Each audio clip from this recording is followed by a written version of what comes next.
our SCORE mentors could offer you with free business advice, mentoring, and other resources. To connect with us, you could check out our website at chicago.score.org. You could also email us at info@scorechicago.org or call us at 312-353-7724. So the focus of this program today is we're going to talk about what it means to be a SCORE mentor. So James, thank you so much for being here with me today. Oh, you're welcome. It's my honor. And I'm excited. This is a good day, Wednesday. Absolutely, exactly. Yes. And so what inspired you to be a SCORE mentor? Yeah, so actually I was very enthused about all of the different events I've been to, and I've seen SCORE. I've had good interactions with SCORE. And actually I was able to interact with one really cool, awesome gentleman. I think I know who you're talking about. Yes, Keith Coleman. Absolutely. Yes. He's one of the best. Yes, he's awesome. So I was like, okay.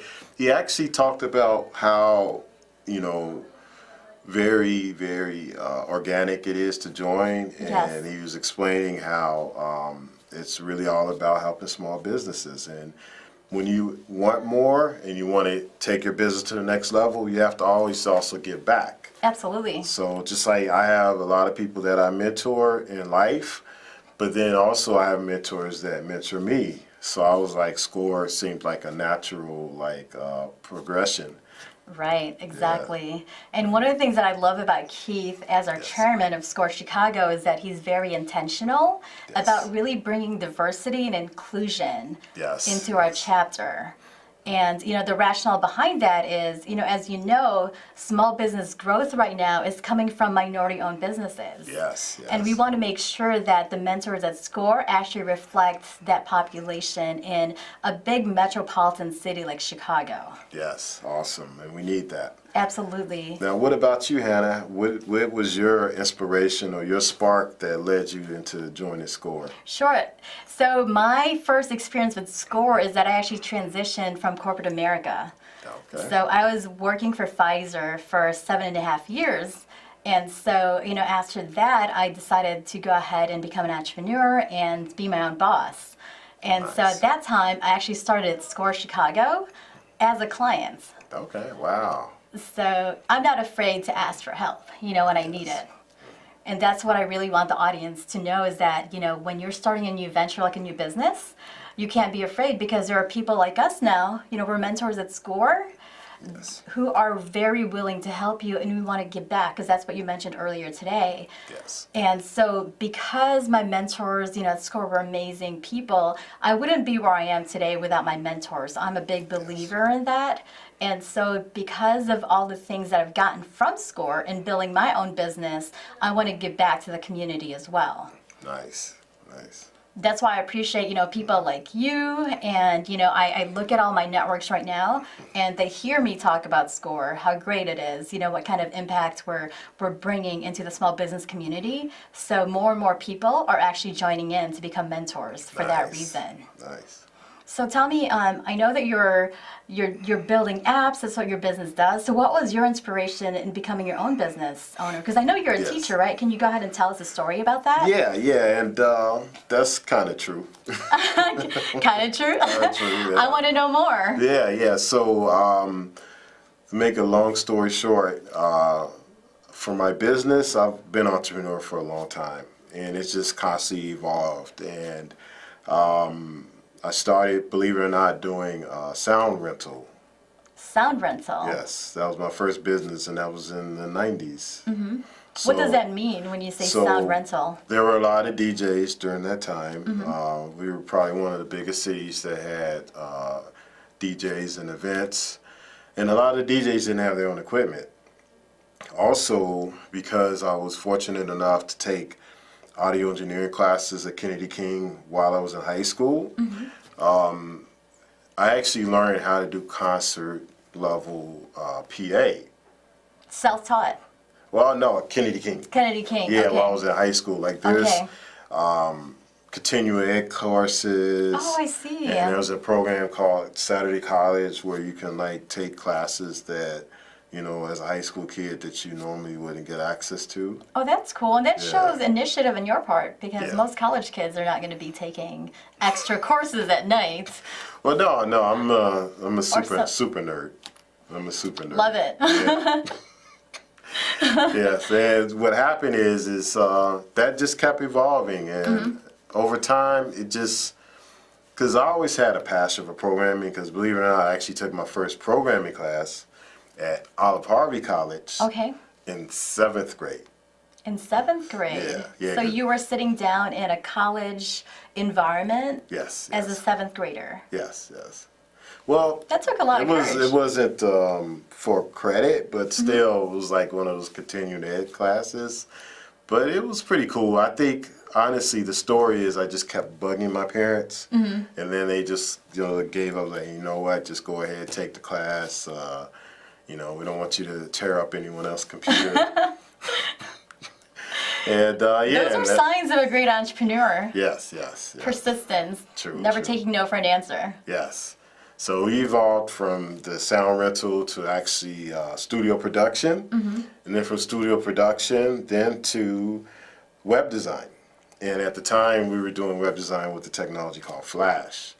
And Flash just was very invigorating because we didn't have to adhere to any standards. We started doing like pretty much full video games within people's websites. Gotcha. And that also sparked my interest for 3D animation modeling as well as game development. And what is Flash exactly? So Flash used to be a platform, and it actually still exists. It's called Animate now. Okay. It was a platform that allowed you to do full-blown animated and video websites. And it was huge. At one point, if you were a Flash web designer, it's like you pretty much charge whatever you want to charge, because you could do things with the website that no one before you could do. Right. And it was like a big battle. We just kept escalating, and then eventually the sites we were doing were pretty much either mini movies or like a full video game within a website. So all of that happened, and then we had the .com crash, and I pivoted. I was like, you know what? Since I really don't like making websites, I really like making games. Let me make games, and I started making games, and from there I started also teaching. And I was a college professor approximately 14 years. And I stopped teaching about a year and a half ago, and now I'm just doing my business full time. And Congratulations. thanks. I'm a full-time entrepreneur. Yes. That's Yes. a great accomplishment. Yes. Exciting, sometimes scary. Oh, yes. It's very risky, but if it's something that you have to do, it's like there's just no choice. Yeah, failure is no option. Yes. Exactly. And what about your business? Like, how did you get into your illustrious endeavors? So the way I got into it is from Pfizer. I actually had a business called Wall Memories, and one of my business partners, we've actually known each other since we were little kids, and he was working for NASA, Christopher Moffat. Okay. And so what he did was he has this software which actually created, took images, and we would create wall art. Nice. So our target market, were people who were pet parents. You know how people are crazy about their pets. Yes. And also people who are getting married, because at that point, for the most part, money is no issue. Yes. And so, but there's also a good aspect to it as well, where it's more goodwill, where we actually use the wall art as a memory rehabilitation tool for people with Alzheimer's. Nice. So sometimes when a person would go visit their parents at a nursing home and they have a wall art, they could say, hey, that was us way back in 1983. Remember me, Mom or Dad? And so we had actually a good cause behind that business as well. And that's how my sister and my business partner, was also a SCORE mentor, Jasmine Fernandez, Nice. got into the business with me. And so it's really all about pulling the different sources together. And so I've got, also my counterpart from Pfizer, Amir Khalil. So he also became one of, my investors and also one of my business partners as well. So it's really all about pulling different sources together, building that team to actually create a business. And then, so once we did that, my sister Jasmine and my business partner, we were on the You and Me This Morning show with Okay. Melissa Foreman. Nice, nice. So one of the success of the business was that we actually became one of the sponsors with the Top U-Dog, because the Top U-Dog contest is every single month at WCIU. People would turn in, pictures of their pets. And also, if they win, I don't know if you've seen, movie shows or different shows on TV, and you see like a dog running across. Yes, yes. And so, Fluffy likes whatever show. And so those are the top U-Dog winners. So in addition to actually having airtime, then we would actually give them a wall art as part of their prize for being a top Nice, U-Dog. nice. And so that's actually where we learned a lot about, business fundamentals. And then as we continue to grow our business, Jasmine and I were invited to be part of the board of directors for Mega Partnering. And this is where we really met a lot of investors through networking who actually had the money to go ahead and invest in different companies.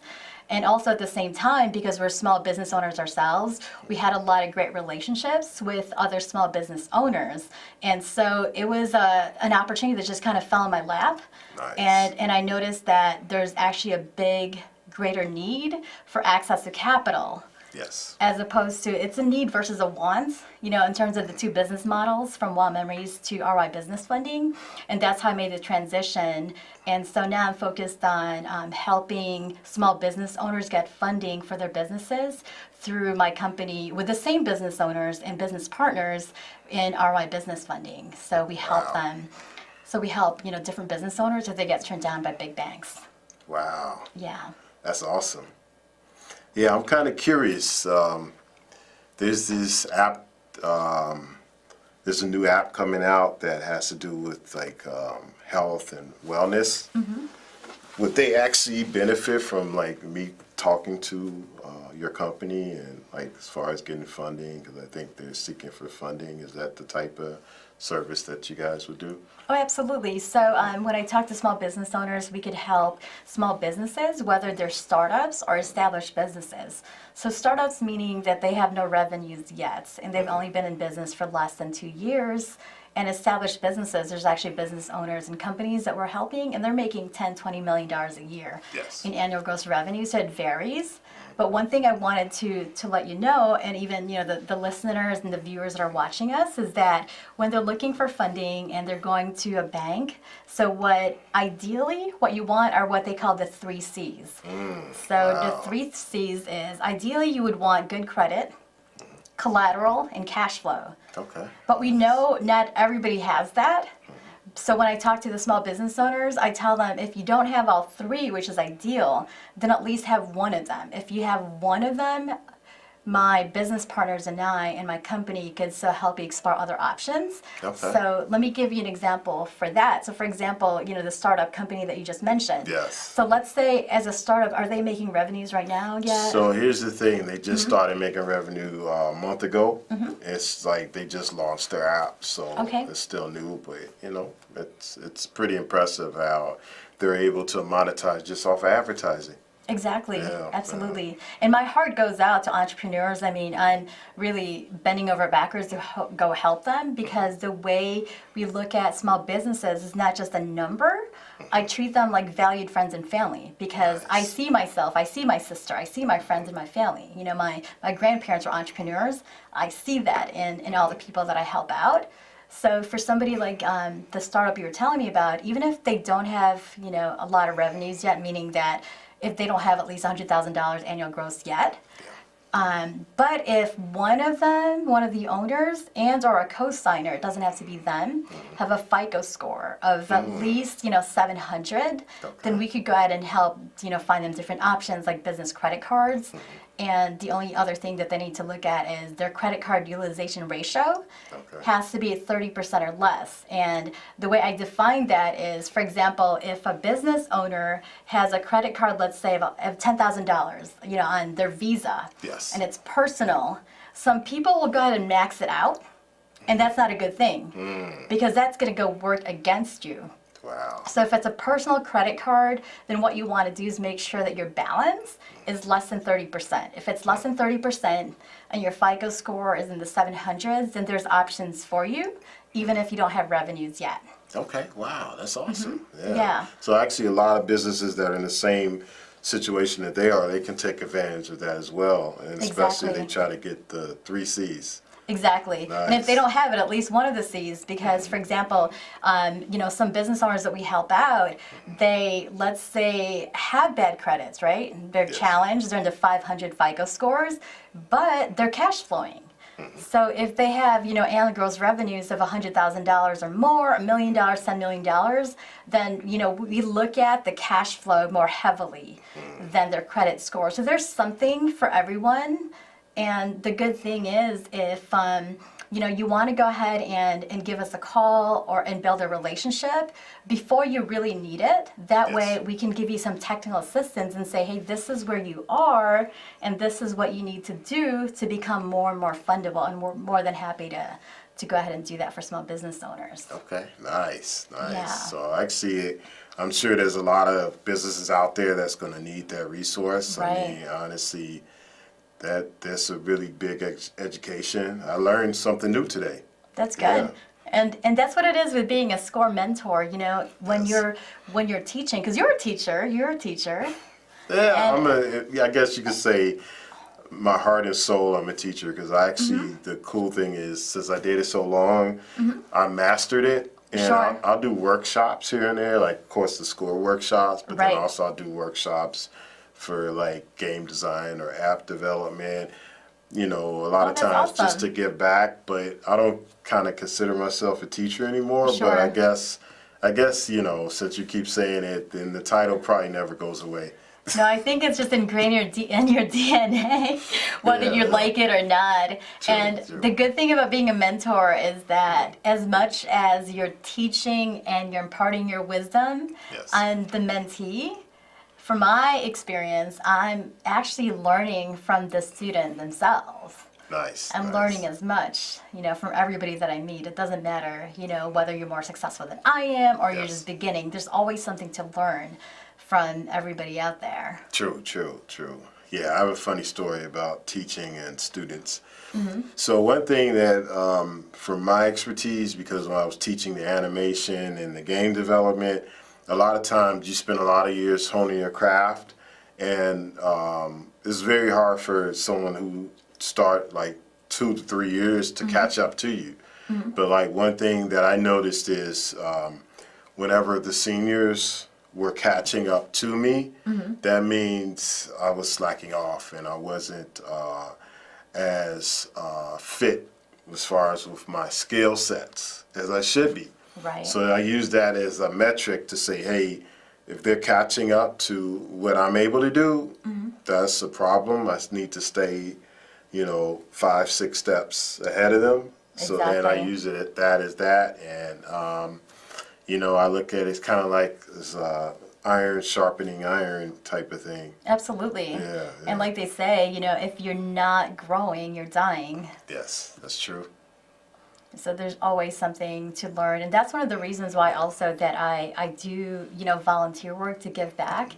Because I see myself in some of these aspiring entrepreneurs. I've been Nice. there and I've done that.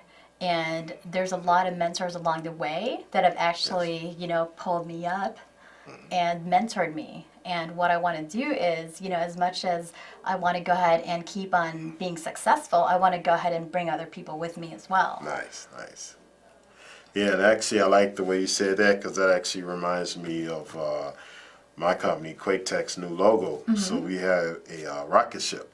A rocket ship? Yeah, Cool. and the rocket ship, the analogy of it is we're like a rocket taking off, but the rocket is so big that the customers we deal with, there's room for them to take the ride with us. Oh, very cool. Yeah. So it's all about bringing everybody along with Yes. you. Yes. And that is the whole, philosophy of SCORE as well. Yes. As much as, I see, SCORE and their mentors, I see a lot of retired professionals. I see a lot of current small business owners themselves and entrepreneurs just giving back. And, you know, when I sit back in our meetings, I mean, I sit there and I really admire everybody about how they're Yes. just so giving because none of us have to do that. Yes. You know, we all have choices, you know, on Thursday mornings. Okay. You know, we all show Yes. up because we want to make a difference in the small business community. Yes, yes. And the small business community is really at its best when it embraces diversity and embraces not just diversity with ethnicities, but also gender diversity. Exactly. That's one thing that I am proud to say about the Chicago SCORE chapter. I like how the diversity is embraced. And with businesses in general, I've seen a lot of analytics where they talk about how companies aren't able to actually reach certain demographics if they don't have a certain level of diversity. And then even just in general, they're just more effective with a more diverse team. Right, exactly. And again, you know, I want to bring the word intentional again because that's what I Yes. see in the Chicago chapter. Whether I see, you know, my co-chair of diversity there, our chairman, you know, and all the other leadership, all of them are actually like being focused on Yes. really finding mentors who are diverse so that we can be relatable and Yes. we can be relevant to the small business community because again, it's ever changing. Yes. It's dynamics and you know and we got to make sure that we can address all that. Definitely. Definitely. It's key, especially when we're getting into 2019. So yeah, that's something we're going to have to keep pushing and as well as participating in the upcoming years. Right, exactly. And one of the things that I really love too is that we have amazing partnerships, you know, with SCORE Chicago. Because, you know, the SBA is always in support of us, you know, whether it be Nice. giving us space or funding and, you know, other resources. Because I've done a lot of joint workshops and community outreach with them, and so has all of our other SCORE mentors as well. Nice. And so, you know, I really love to see that collaboration and partnership. So even with the city of Chicago, you know, Kenya Merritt, the chief small business officer, she's going to go ahead and be one of our guests in a few Okay, weeks. nice. And, you know, World Business Chicago, and a host of other, you know, chambers of commerce that actually partners with SCORE. And that's what we need. You know, I want to go ahead and make sure that we continue to foster those relationships with organizations because at the end of the day, our mission and vision, it's similar. We all want to help small businesses thrive, succeed, and continue to grow. Awesome. Yes. Yes. So it's good today. Yeah. Yes, Well, it's thank you so awesome. much Yes. again for being here. And for those of you again who are looking for free business mentoring, or if you'd like to go ahead and be a SCORE mentor or partner with us, please feel free to reach out. I'll go ahead and bring up our website again. So SCORE Chicago can be reached at info@scorechicago.org, or you could call us at 312-353-7724. And again, our website is chicago.score.org. James, thank you so much again for being here. I really appreciate all Oh, you do you're for welcome. SCORE. Yes, it's a pleasure and an honor at the same time. Thank you so much, James. My name is Hannah Fernandez, and we'll see you again next time on SCORE TV. Thank you.